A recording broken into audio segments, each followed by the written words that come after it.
అప్పుడు cost slow ఉంటుంది. దయచేసి మీరందరూ అక్కడికి వచ్చి యేసు తెలుసుకోవచ్చు.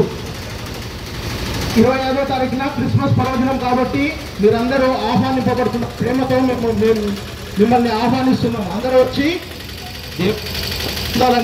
ప్రేమపూర్వకంగా ఆహ్వానిస్తున్నాం. రాబోతున్న ప్రభువు యేసు క్రీస్తు వారికి